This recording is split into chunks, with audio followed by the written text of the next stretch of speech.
बुलढाणा अन्न विभाग ॲक्शन मोडवर, मकोकासाठी 2 प्रस्ताव. अन्न व औषध विभागाच्या आयुक्तपदी तुकाराम मुंढे यांची नियुक्ती झाल्यापासून राज्यभर कारवाईचा धडाका सुरू झाला आहे. बुलढाणा जिल्ह्यातही अनेक ठिकाणी धाडी टाकण्यात आल्या आहेत. 1 एप्रिल ते चालू जून महिन्याच्या कालावधीत 10 प्रतिबंधित कारवाया करण्यात आल्या. यामध्ये 54,70,901 रुपयांचा मुद्देमाल जप्त करण्यात आला आहे. जिल्ह्यातून 2 प्रकरणात मकोका अंतर्गत कारवाईसाठी प्रस्ताव देण्यात आला असून संबंधित पोलीस ठाण्यात FIR दाखल करण्यात आल्याची माहिती सहाय्यक आयुक्त प्रमोद पाटील यांनी दिली. जिल्ह्यातील खाद्यपदार्थ विक्री करणाऱ्यांकडून आतापर्यंत 65 नमुने घेण्यात आले आहेत. प्रयोगशाळेत त्यांची तपासणी करण्यात आली. याचा अहवाल प्राप्त झाला असून त्यापैकी 5 नमुने असुरक्षित आढळून आले. यामध्ये न्यायालयात खटला दाखल करण्यात येणार आहे. 4 नमुने हे कमी दर्जाचे आढळून आले असून या प्रकरणात अमरावतीत गुन्हा दाखल करण्यात येणार असून यामध्ये दंडात्मक कारवाई प्रस्तावित आहे. एका नमुन्यात लेबल दोष आढळून आला आहे. प्रतिबंधित पदार्थ विक्री प्रकरणी आयुक्त तुकाराम मुंढे यांनी मकोका अंतर्गत कारवाईचे आदेश दिले आहेत. यामध्ये गुटखा, पान मसाला, सुगंधित तंबाखूचा यासारख्या वस्तूंचा समावेश आहे. त्यानुसार जिल्ह्यात 2 प्रस्ताव दाखल केले आहेत. शेगाव येथे धाड टाकून 70,13,920 रुपयांचा मुद्देमाल जप्त करण्यात आला. यावेळी अकोला येथील सुरूर अहमद, नूर अहमद हा वाहनातून प्रतिबंधित पदार्थ वाहतूक करताना आढळून आला. त्याच्याविरुद्ध शेगाव पोलीस ठाण्यात तक्रार दाखल करण्यात आली.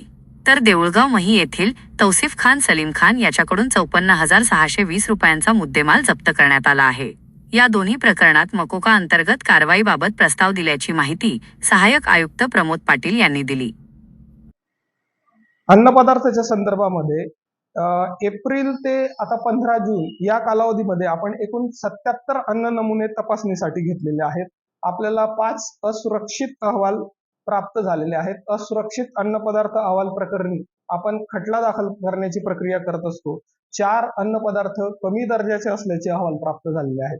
कमी दर्जाचे अन्न पदार्थ ज्या बाबतीत असतात त्या ठिकाणी आपण न्यायनिर्णय म्हणजे दंडात्मक प्रक्रियेसाठी खटला दाखल करत असतो. आणि एक अहवाल मिथ्याछाप आहे. मिथ्याछाप अन्न पदार्थ म्हणजे ज्यांचे अहवाल मानकानुसार ज्यांचे लेबल जे आहेत जे मानकानुसार नसतात, ज्या लेबल बाबत त्रुटी असतात त्यांना मिथ्याछाप म्हटलं जातं. असा एक अहवाल आता आपल्याला प्राप्त झालेला आहे. आणि या अन्न पदार्थांपैकी आपल्याला 13 अहवाल प्राप्त झालेले आहेत. बाकीचे अहवाल अद्याप प्रलंबित आहेत. असं निदर्शनास आलेलं आहे वृत्तपत्र, समाज माध्यम तसंच लोकांच्या चर्चेतून की बाजारपेठा बंद पडतात, अन्न सुरक्षा अधिकारी किंवा पथक आलेलं आहे या भीतीने अनेक जण दुकान बंद करून जातात अशी चर्चा ऐकण्यामध्ये येत आहे. तर अन्न औषध प्रशासनातर्फे सहाय्यक आयुक्त म्हणून तसेच माननीय तुकाराम मुंढे सरांनी दिलेल्या निर्देशानुसार मी सर्व अन्न व्यावसायिक बांधवांना निवेदन करतो की कुठल्याही भीतीची गरज नाहीये. आपला व्यवसाय प्रामाणिकपणे अन्न सुरक्षा कायद्यातील तरतुदीनुसार करावा. त्यासाठी भिण्याची गरज नाहीये. आपल्या बुलढाणा जिल्ह्यासाठी केवळ 3 अन्न सुरक्षा अधिकारी असल्यामुळे अन्न सुरक्षा अधिकारी म्हणून येणाऱ्या तोताया व्यक्तींबद्दल सतर्क राहा. अगोदर अन्न सुरक्षा अधिकाऱ्यांचे आय कार्ड तपासा.